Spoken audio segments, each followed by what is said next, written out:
सदस्य व गावातील प्रतिष्ठित व्यक्ती, आज आपण इथं राष्ट्रीय विज्ञान दिन साजरा करण्यासाठी जमलेलो आहोत। हा विज्ञान दिन आपण सी व्ही रमन यांच्या रमन परिणाम याच्या गौरवार्थ दरवर्षी 28 फेब्रुवारीला हा दिन साजरा करतो।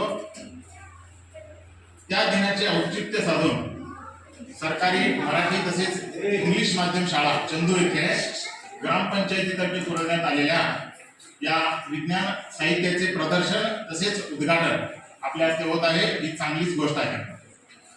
आपली शाळा प्राथमिक शाळा आहे। या प्राथमिक शाळेमध्ये आपण मुलांना विज्ञान, दररोजचे विज्ञान कशा प्रकारे समजावू शकतो, एक 2-3 उदाहरण मी फक्त सांगतो। आपण ज्यावेळेला मुलांनो आपण ज्यावेळेला हात घासतो की काय होते, त्यावेळेला हात काही तिकवला नाही का, काही तिकीत नंतर येणार होते अनुभव बरोबर ना विषय असते नाही काही तिकीट नोटे येऊन माडे या पण होते का तसं होते। तसं होण्याचं कारण म्हणजे कुठलीही वस्तू एकमेकावर जर घासली गेली तर घर्षणाला काय होते, उष्णता निर्माण होते। हे सुद्धा एक विज्ञानच आहे। कुठलीही नवीन गोष्ट जर आपण ज्या वेळेला शिकतो, विज्ञान म्हणजे वेगळं काही नाही, विज्ञान म्हणजे विशेष असं ज्ञान जे आपल्याला माहित नाही, ते आपण जर समजून घ्यायचा प्रयत्न केलो तर ती गोष्ट काय होते, विज्ञान होते। हात घासल्यानंतर घर्षणाला उष्णता निर्माण झाली।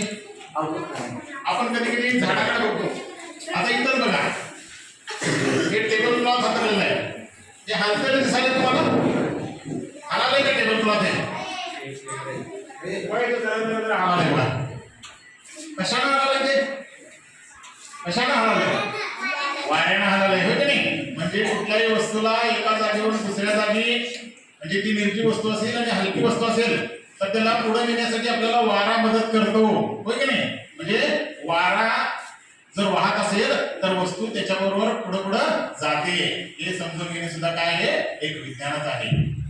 भात किंवा घरात चहा वगैरे कोणाला करायला येते काय, करता बघितलाय केलेलं, भात तांदूळ टाकतो आपण त्यात होय की नाही आणि पाणी टाकतो, त्यानंतर खाली आपण काय लावायला पाहिजे, त्याला जाळ लावायला पाहिजे। जाळ लावल्यानंतर काय होते, ती भात शिजते होय की नाही। म्हणजे काय झालं, कुठल्याही वस्तूला अन्नधान्याला जर आपण शिजवायचं असेल तर पाणी त्यात घातलं पाहिजे आणि खाली त्याला काय केलं पाहिजे, आपण आग लावली पाहिजे आणि प्रमाणात आग लावल्यानंतर ती वस्तू शिजते।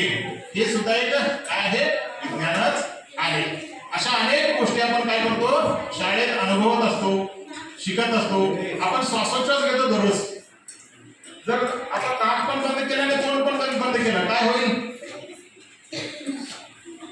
उद्मरायला होईल की नाही।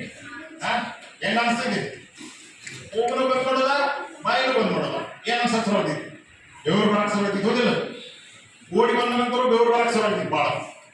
ಈ ಕೈ ಇಟ್ಟು ನೋಡಿದ್ರೆ ಅವಾಗ ಟಕ್ ಟಕ್ ಟಕ್ ಟಕ್ ಮಾಡ್ತಿರ್ತೀವಿ, ಕೈಯ ಕಾಲ ಎಲ್ಲ ಜೋರ್ ಜೋರ್ನ ಎಗಡ್ತಿರ್ತಾವ, ಯಾಕಂದ್ರೆ ಅವಾಗ ನಮ್ಮ ಬಾಡಿ ಏನಾಗಿರ್ತೈತಿ, ಜೋರ್ ಜೋರ್ಲೆ ಮೂವ್ಮೆಂಟ್ ಮಾಡ್ತಿರ್ತೀವಿ। ಅಂದ್ರೆ ನಮ್ಮ ಬಾಡಿಗೆ ನಾವು ಹೆಚ್ಚು ಕೆಲಸ ಮಾಡಿದ್ರೆ ಏನಾಗ್ತೈತಿ, ರಕ್ತ ಚಲನೆ ಹೆಚ್ಚಾಗುತ್ತೆ। ಇದು ಒಂದು ರೀತಿ ಏನಿದೆ ನಾವು ತಿಳ್ಕೊಳ್ಳುವಂತ ವಿಜ್ಞಾನ। सण लहान वस्तूपासून आपण विज्ञान शिकत गेलो तर नक्की आपण सुद्धा जीवनात पुढे जाऊन सर सी व्ही रमन यांच्यासारखं विज्ञानात मोठी प्रगती करू, एवढं सांगून मी माझे 2 शब्द संपवतो।